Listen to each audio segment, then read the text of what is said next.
Hello guys, welcome back to another video, and today I will be reviewing this Bachmann 282 USA light locomotive, DCC ready for the Rock Island Railroad. I got this for Christmas, which is going to be obvious by the time I'm uploading the video, but I got an 8-pin decoder for this, so I can already have it DCC. Now, the paperwork we get is a stupid little, buy this catalog crap, don't need that. You've got, instructions, smoke unit, oh, it doesn't have a smoke unit, braking period, troubleshooting, lubrication, blah, blah, blah. We've got the tender, I think this one has the medium tender, so we'll be looking at this one. As you can see, lots of parts. And here is the main thing. We've got the internal mechanism of the engine. And then on top, we've got the shell. I can't fit it all in frame, but it's huge. Lots of pieces and parts. This will probably be my newest locomotive and also my biggest modernist steam engine. We've got a warranty card and warranty paperwork, which I will not be needing. It says 90-day limited warranty, I think. Here's the engine. Take it out of the box. I also got one of them ESU foam cradles, so I could use that for the review. Now, the tender comes disconnected. It's the standard pin, not the best kind of tender connection in my opinion, but does its job. I'm gonna put it in that cradle to get a better look. Okay, I have moved the engine and camera. So here we have the trailing truck, obviously. I'll do a mechanism. I'll show you the mechanism in a little bit. These safety valves, I think is what they're called. I think they are made out of metal. They look very nice. We've got the whistle made out of plastic. Doesn't look too bad. We got the handrails made out of metal. Wire metal, yep. Nice looking handrails. Piping is molded on. Doesn't look bad, but I wish it was separately applied. Got the dynamo, cab, windows. Not bad, not bad. We've got the eccentric rods. Forgot what this piece is exactly.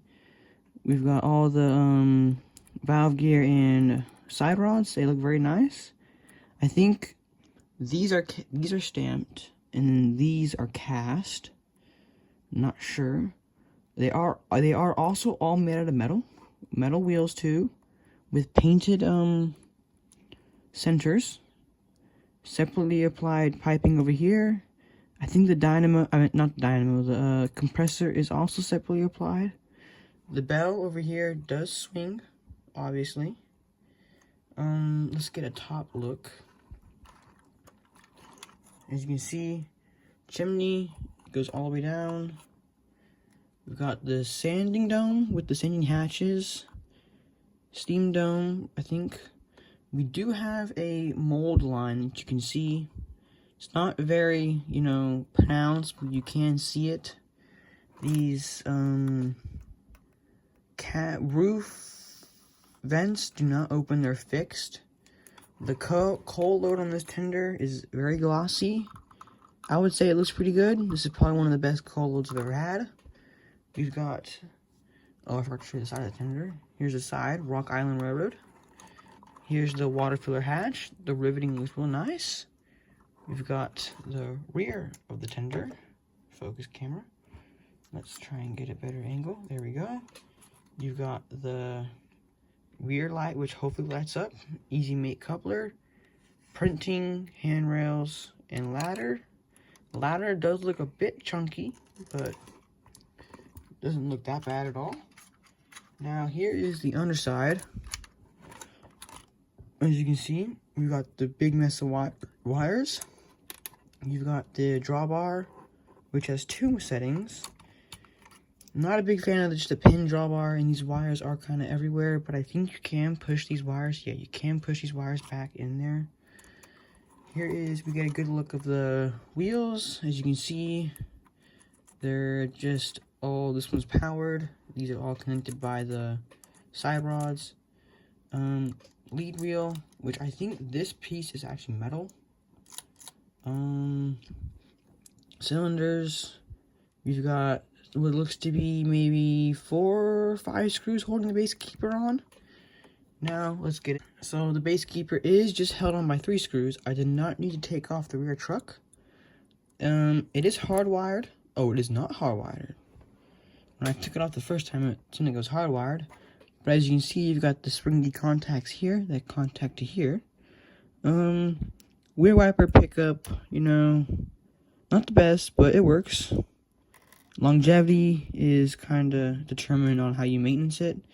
These wheels do not have bearings, and they also sit into square slots, which not the best, but you know, it's whatever. As you can see, we've got one drive axle powered, so keep it simple.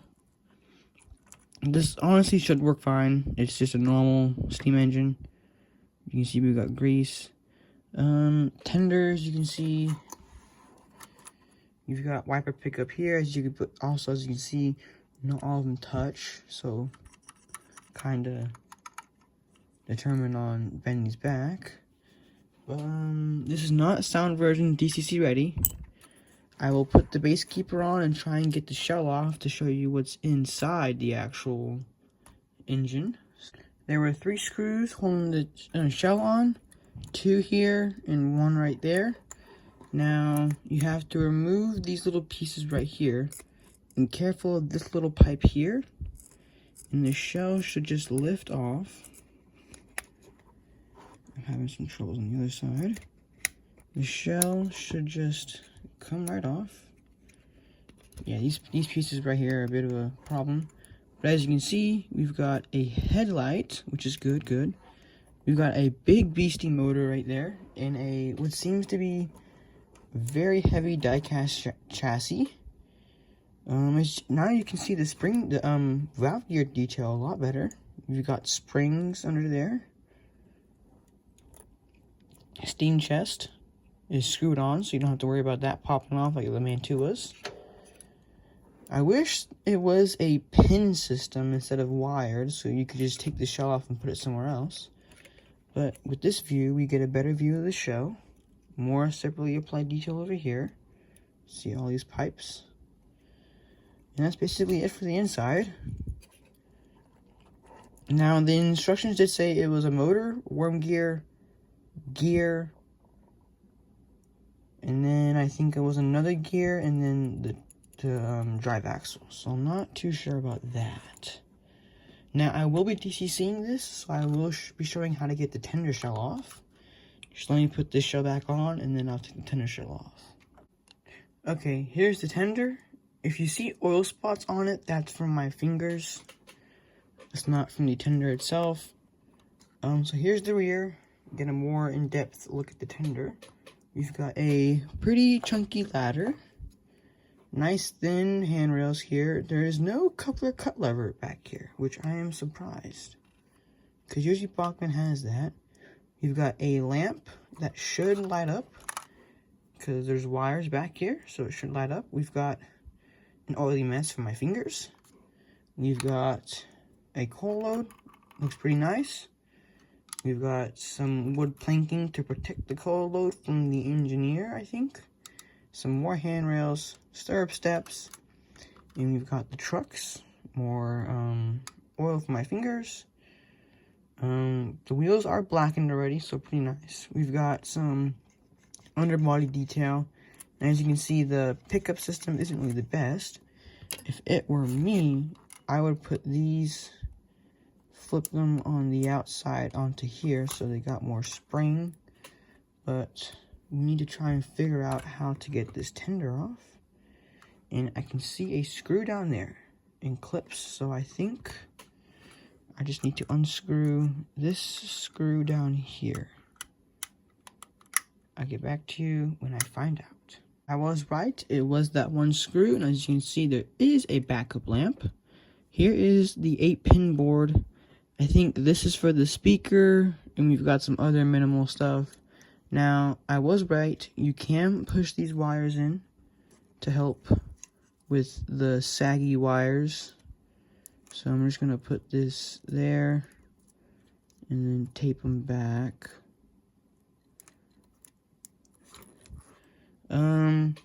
Let's get that decoder real quick where I put it. I'll be back. Okay, so here is the decoder I have. I know it's not the best decoder, but it's all that I have right now. So, as easy as I think it is, you just pull the dummy pin out. Not that easy, actually. There.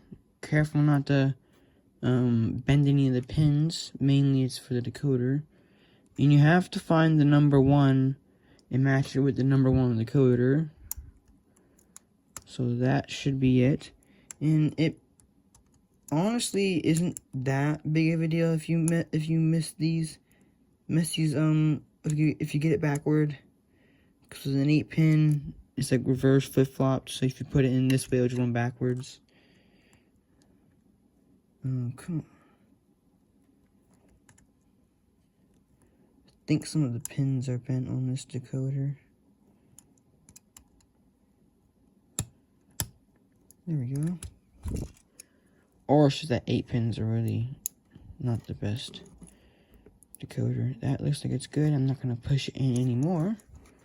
So now we'll just do this and put this shell back on. Now I was right. It is just one of these where you just bend it enough, push down, and it should click. Probably the wires are in the way. Oh, no, there we go.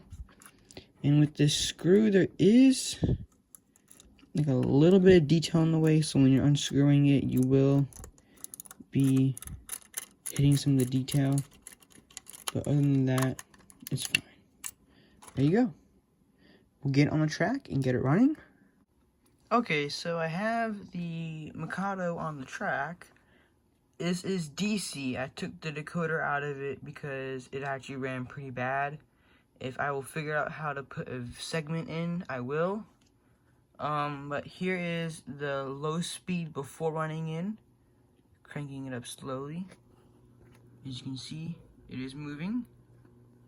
But it is cogging a little bit, but that is actually really good for not being run in. Now, we'll see if we can do that in reverse. Yep. Very, very good. Kind of quiet. It's actually, noise isn't bad at all. As you can see, it does have headlights.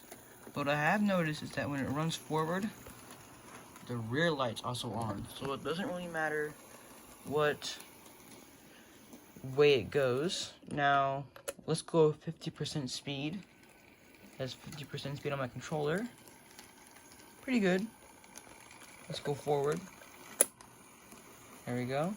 Now, I do not know if this is a flywheel, but based on that immediate stop, I don't think it does. Let's go full speed. Not bad. Full speed forward. And I'm going to let it run in. After it's done running in, I'll come back to y'all. Okay, so run-in is complete. I've noticed that forward has gotten faster. So here is the 50% speed for forward. But reverse is obviously slower. Well, might be the same speed, but it can negotiate 18 radius curves. Here's 50% speed. It does slow down a little bit. Actually, it's gone better. Here's backwards at around 50% speed. Let's see what the crawl's like. We'll start off from forward. Oh, hold on. Slowly go up, slowly. So that's basically it for forward. Not bad, not bad. Bit coggy, but whatever. Very coggy, that's pretty bad in reverse.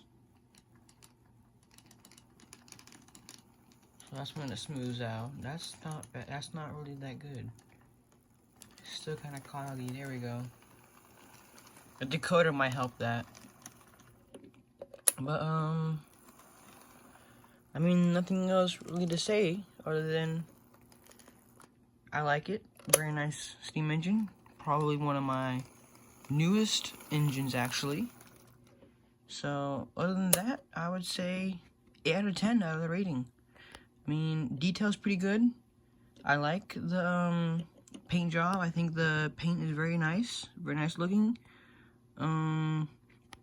For how much it costs, I don't think it's that bad. I do like that it has LED lights. I like the valve gear that's all metal and stuff. And I mean, other than that, I mean, nothing else wrong with it aside from the fact that there's no bearings. So, I would say that's it. See you in the next video.